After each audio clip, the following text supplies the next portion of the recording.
स्पोलिंग our life. ठीक है, तो इसमें जो है इसमें प्रभा जी बताते हैं कि जो हम मनुष्य है ना, हम अपना लाइफ एक्चुअली यहाँ पे बर्बाद करें संसार में। बर्बाद हम इस तरीके से कर रहे हैं अपने जीवन को कि हमें पता है कि जीवन का क्या मकसद है, पता होते है कि हम मटेरियल चीजें लगे हुए हैं। हमें मटेरियल चीज प्राप्त करने में कोई खेद नहीं है, दिक्कत नहीं आप कीजिए, लेकिन जितना इम्पोर्टेंट है उतना करना। लेकिन आज के समय में ज्यादातर केस में देखा जाता है कि ना मटेरियल चीजों में हमारा पूरा समय लग जाता है। इस चीज को लेके जो ये शिव प्रसाद जी कहते हैं कि इससे हमें दूर रहना बिल्कुल, और हम कितना अपने आप को कृष्णा कॉन्शियस में डाल सकते हैं, भगवान के भक्ति में कितना समय दे सकते हैं, मतलब स्पिरिचुअल पार्ट में कितना टाइम दे सकते हैं, वो हमारे लिए बोल। प्रहलाद महाराज इसको कंडेम करते हैं कि मटेरियल से हमारे लिए कितनी खतरनाक हो सकती है। ठीक है, तो मटेरियल से जैसे हम देखते हैं कि हमारी जो सिविलाइजेशन, हम इतने सारे सिविलाइजेशन में बना दिया आज के समय में ना, स्काई बिल्डिंग है, टाउन में बहुत डेवलपमेंट हो गई है, और हमने अलग अलग टाइप की टेक्नोलॉजी बना दी किसलिए, ताकि हम कंफर्टेबल हो सके, अपने आप को कंफर्ट देने के लिए। लेकिन एक्चुअली क्या हमने नोटिस किया कभी कि इससे कंफर्ट में क्या हो रहा है, हमारी बॉडी को कंफर्टेबल करने के लिए किया है। मतलब हमारा जो अंदर जो सोल है उसको कंफर्टेबल के लिए कुछ है नहीं। हमने बड़े बड़े बिल्डिंग बना दिए, हॉस्पिटल बन गए, हॉस्पिटल में हमारे शरीर का इलाज हो जाता है, लेकिन हमारे मन का इलाज कहाँ होता है, इसके लिए हमने कुछ बनाया नहीं। लेकिन अगर मन के इलाज के लिए कुछ चीजें यहाँ पे सो कॉल्ड जो प्रैक्टिशनर है स्पिरिचुअल लाइफ में, वो हमें बेवकूफ भी बना देते हैं लोग, अगर हमें पता नहीं होता चीजें। तो ऐसा भी मतलब आज के टाइम में फिजिकल स्पिरिचुअलिटी के नाम पे, अध्यात्म के नाम पे बहुत सारी गलत चीजें भी हो रही है, बहुत एक्टिविटी ऐसी हो रही है कि ये होगा तो कलयुग का लक्षण है। कलयुग का लक्षण है कि हिपोक्रेसी, क्वारन, ये सब चीजें तो होनी होनी, हम इसे रोक नहीं सकते। तो जैसे हम देखते हैं कि जैसे छोटा बच्चा होता है, वो अगर रो रहा है, तो अगर हम उसे कितना भी चीजें अगर उसको पकड़ा दे कि टॉफी खा लो, की पेड़ों से उसको पकड़ा दे, खिलौने दे दे, लेकिन जब तक अगर हम उसको उसकी माता के पास अगर बच्चे को ले आकर हम दे देते हैं ना, तो बच्चा अपने आप ही शांत हो जाएगा, चुप हो जाएगा, ट्राई करना ही बंद कर देगा, रोना ही बंद कर देगा बच्चा। लेकिन जब तक हम उसको अपने पास रखेंगे दबा के, सेम ऐसी ही चीज हमारे साथ भी है। तो जब तक हम भौतिक ब्रह्मांड में रहेंगे तब तक हम यहाँ पे रोते रोते पिटते रहेंगे। हमें लगेगा कि मैंने आई मेरी हैप्पी है, मैं बहुत खुश हूँ, क्योंकि ऐसा इसलिए होता है कि हमारे इतने सारे जन्म हो चुके हैं ना, इतने सारे बर्थ हम ले चुके हैं, अलग अलग मीनिंग में डालेंगे ना कि हमारा ऐसा।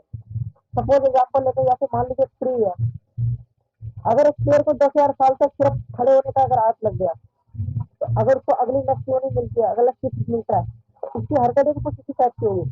तो ऐसे ही करते करते 84 लाख होने के बाद, घूमने के बाद साइकिल खत्म करेगा, जब यहाँ पे आता है मनुष्य होने में, तो हम फिर इस टाइम भी अपने आप को भोग करना चाहते हैं कि बाकी जितनी यूनियाँ होती है भोगी होती है, चाहे वो एक्टिव हो इनएक्टिव हो जो भी हो। ठीक है, तो इसलिए भगवान कहते हैं कि चाहे एक्टिव चीज हो इनएक्टिव हो, ये सारे मेरे ज्ञान से पार्ट एंड पार्सल है, लेकिन अपने कर्मों के हिसाब से, अपने पास्ट लाइफ के हिसाब से वो इन सब यूनियों में जाते हैं हमेशा। ठीक है, तो अब जैसे इसका सपोज एग्जाम्पल लेते हैं, जैसे हम पहले देखते थे कि प्रसाद जी कहते हैं कि जो हमारा जो पहले सतयुग था, गुडनेस होता था, उसमें लोग सतुगुण में रहते थे, उस समय लोग 10,000 साल तक, सॉरी 1 लाख साल तक जिया करते थे। उससे थोड़े समय बाद फिर त्रेता युग आ गया, तो त्रेता युग में लोग 10,000 साल तक जीने लगे। फिर द्वापर युग आ गया, उसमें लोग 1,000 साल तक जीने लगे। अब कलयुग आ गया, उसमें लोग 100 साल जी रहे हैं, लेकिन कहा जाए तो वो भी जिससे पिछले युग ही है। ठीक है, तो जैसे शंकराचार्य जी अपने ग्रंथ उसमें व्याख्यान करते हैं कि जैसे मनुष्य का जीवन है, तो 20 साल तो मनुष्य ना खेलने कूदने में लगा देता है बिल्कुल। ठीक है, कि खेला कूदा ये इसमें लग जाता है, अर्ली अर्ली 20 ईयर, और लास्ट में 20 ईयर होते हैं उसके ओल्ड एज में लग जाते हैं, बुढ़ापे में लग जाते हैं। तो बुढ़ापे में वो फिर अपने आप को अपने बेड रिटर्न रहते हैं। फिर प्रसाद जी कहते हैं कि मेरे डिसाइपल उनका एक लेटर है, उनको बता रहे हैं कि उनकी जो ग्रैंड मदर है वो पैरालाइज हो गई है, तो 3.5 ईयर से एक्चुअली पैरालाइज हो रखे हैं। तो फिर प्रसाद जी लेटर में क्या करके देते हैं कि एक्चुअली ऐसा इसलिए कि ओल्ड एज का ये लक्षण है। लेकिन अगर कोई भक्त होगा तो उसके साथ ये चीजें होते हुए भगवान की सेवा करेगा ना, तो वो बॉडी के परे चला जाता है। बॉडी में है, लेकिन जो परफॉर्मेंस होगी वो बॉडी के ऊपर होगी। इसके बाद सोल का जो नेचर है ना, एक्चुअली ये सेवा का है। तो जो सेवा है ना हमारे बॉडी पे डिपेंड नहीं करते, लेकिन एक हायर कॉन्शियसनेस है, एडवांस कॉन्शियसनेस है, ये हमें समझ अभी नहीं आएगी, लेकिन ग्रेजुअल प्रोसेस करते करते ये समझ में आ जाए।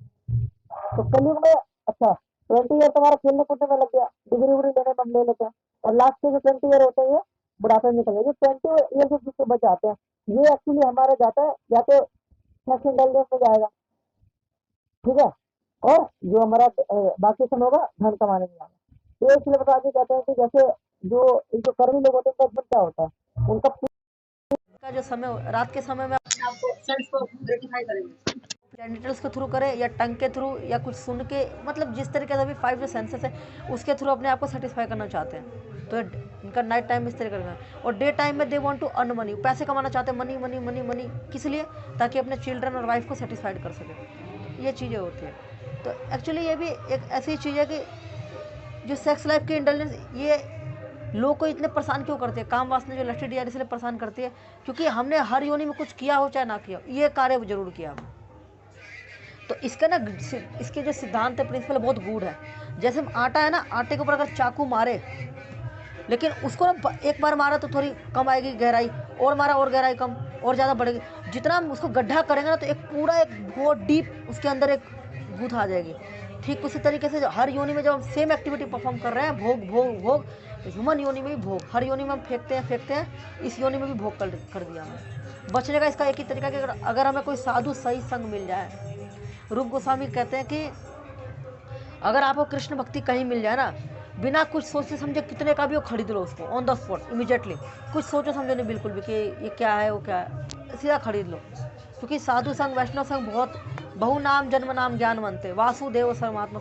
बहुत बहुत जन्मों के बाद हमको ये चीज़ याद आती है कि हम भगवान के अंश। बहुत बहुत जन्मों के बाद कोई ऐसा व्यक्ति है जिसकी ये इच्छा होगी कि मेरे को मुक्ति प्राप्त करनी है, और उस मुक्ति में से भी बहुत बहुत जन्मों के बाद कुछ लोगों की मुक्ति में से जिनको ये इच्छा होगी कि मेरे को कृष्ण भक्ति प्राप्त करनी है। तो ब्रह्मांड भ्रमित कोई भाग्यवान जीव गुरु कृष्ण कृपा पाए भक्ति लता भी। तो ये चीज़ है। तो हमें अपने जीवन को ना व्यर्थ नहीं करना है। चैप्टर टाइटल ये we are spoiling our life. तो किस तरीके से व्यर्थ कर रहे हैं? इन्हीं चीज़ों में कर रहे हैं।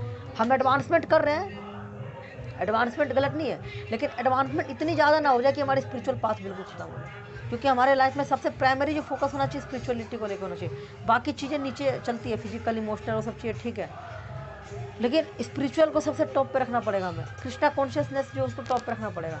क्योंकि जो हमारे जीवन में जो कष्ट है, सबसे बचने का केवल एक ही एक तरीका है। क्योंकि हमें लगता है यहाँ पे बहुत सालों तक, एक्चुअली ऐसा इसलिए कि हमें कहीं ना कहीं हम ये सोचते हैं, क्योंकि युधिष्ठिर महाराज ने ना महाभारत में एक बताया कि ना, मेरे को ये चीज़ सुन देख के बड़ा आश्चर्यजनक होता है कि हर दिन कोई ना कोई मर रहा है। जैसे हम देखते हैं कि हमारे ग्रेट ग्रेट फादर मर गए, फिर ग्रैंड फादर मर गए, फिर हमारे रिलेटिव में भी कुछ लोग शरीर छोड़ दिए। लेकिन ये सब देखते हुए भी हमें ऐसा फील होता है कि नहीं, मैं नहीं मरूंगा, I will die, I will alive. How can we think, हम ऐसा कैसे सोच सकते हैं कि मैं जिंदा रहूँगा, जब हम देख रहे हैं कि हमारे आसपास के सब लोग जा रहे हैं, हर योनि के लोग जा रहे हैं, सब जा रहे हैं, हम कैसे सोच सकते हैं कि जा रहे हैं? लेकिन ये होता है अहंकार। लेकिन ये ऐसा अहंकार होता है अपने आप को सेटिस्फाइड करने के लिए अहंकार है कि अरे कुछ नहीं होगा, हमें भोग करना है। लेकिन जब रियलिटी मनुष्य को पता चल जाती है कि हम भोग के लिए है, we are not made for the bhog. हम इंजॉय करने के लिए नहीं बने, हम इंजॉयड होने के लिए बने हैं। Krishna is enjoyer and we are enjoyed by him, ये होना चाहिए हमारा एक्चुअली पर्पस। लेकिन हम अपोजिट कर डालते हैं बिल्कुल। हम इस संसार में हर चीज़ खुद ही इंजॉय करना चाहते हैं दूसरों को, मतलब यहाँ पे भोक्ता हम खुद ही बनना चाहते हैं। इसलिए हम देखते हैं प्रकृति का भी हम अलग अलग तरीके से शोषण करते हैं, हम अलग अलग जैसा डिफोरेस्टेशन तो आज के समय चल ही रहा है, पेड़ वेड़ तो आज के समय में लोग लगाए नहीं रहे, बस कटिंग वटिंग हो रही है, एनवायरमेंटल इशू बहुत हो रहे हैं, ग्लोबल वार्मिंग हो रही है, सारी चीज़ नष्टी कर रहे हैं अपने हिसाब से। हमें ऐसा लगता है हम वैसे ही कर रहा हूँ, किस लिए? अपने ईगो को सेटिस्फाइड करने के लिए और अपने आप को थोड़ा सा बॉडीली प्लेजर देने के लिए कर रहे हैं, और एक्चुअली का कोई मतलब नहीं होता, ठीक है। तो हमारा बस प्रयास ये होना चाहिए कि किस तरीके से हम इस मनुष्य जीवन को सार्थक कर सकते हैं। क्योंकि जब तक ये मनुष्य जीवन सार्थक नहीं होगा तब तक हम इस योनि में बार बार आते जाते रहेंगे, कभी कीट की योनि, कभी ब्रह्मा की योनि। क्योंकि भक्ति विनोद ठाकुर जी लिखते हैं अपने तात्पर्य में कि मेरे को ना कीट की योनि में डाल दो, मेरे को ब्रह्मा की योनि में मत डालो। क्योंकि अगर ब्रह्मा की योनि में मेरे को आप डाल दो, लेकिन अगर भक्त नहीं है ना तो उस योनि में मैं नहीं जाना चाहूँगा। लेकिन आप मेरे को कीड़े की योनि में डाल दो जो भक्त है, और किसी परिवार में किसी कोई फैमिली है वहाँ पे कीड़ा बना दो मेरे को, ताकि जब उनका कुछ रेमिनेंट रह जाए तो वो खा के मैं अपने आप गुजारा कर सकूँ। तो भक्ति विनोद ठाकुर रखते हैं सर्वस्व तोमार चरणे संपिया पड़े छी तोमार ठाकुर, अमित ठाकुर तोमार कुकुर बलिया जन्म। मतलब भक्ति विनोद ठाकुर कहते हैं कि मैं आपका दास हूँ, I am your dog, treat me like that and tie me in front of your gate.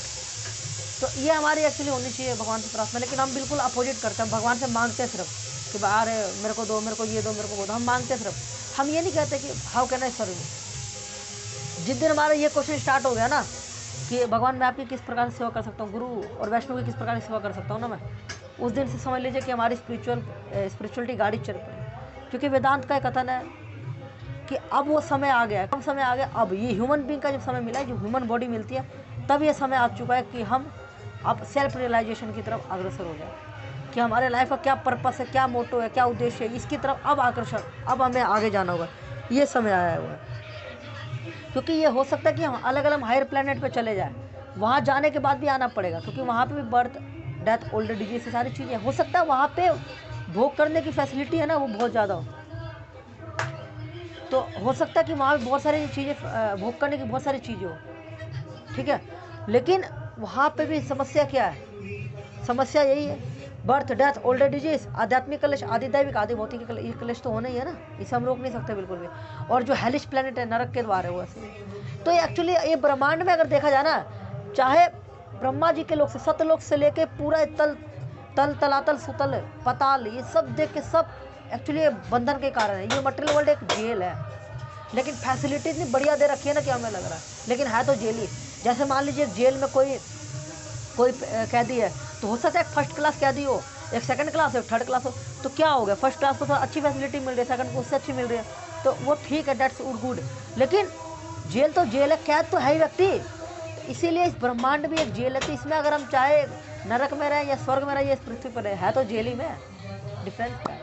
तो इसी साथ मैं थोड़ा कंक्लूड करूँगा अपने टॉपिक को कि हमें ना बस हमारा प्रयास ये होना चाहिए बार बार कि किस तरीके से हम इस बॉडी को, इसलिए श्रील प्रभुपाद जी अपनी हर बुक में ना हर जगह ना ये चीज़ जरूर बोलते हैं कि we are not body we are soul.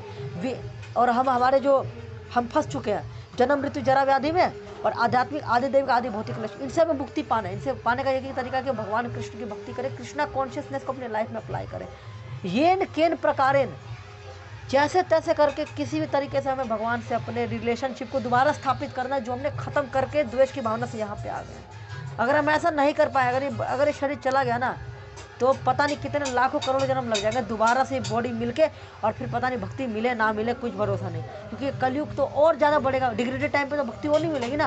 तो बहुत हमारे लिए गोल्डन अपॉर्चुनिटी है ये कि हम भक्ति को लाभ उठाएं और अपने मनुष्य जीवन को सार्थक करें किसी ना किसी तरीके से। क्योंकि अगर मनुष्य जीवन हमारा सार्थक होगा, अगर हम भगवान के पास चले गए ना, समझ ले सिद्धि हमारी तभी है। हमारी एक्चुअली लोगों को लगता है कि सिद्धि हमारी है कि मैं सिद्धि प्राप्त कर लूँ, ये एक्चुअली जो जीवात्मा की असली सिद्धि वो है कि हम भगवान के धाम चले जाए, ये हमारी सिद्धि है, असली ये सिद्धि है, और कुछ फालतू की सिद्धि, ठीक है। हरे कृष्णा।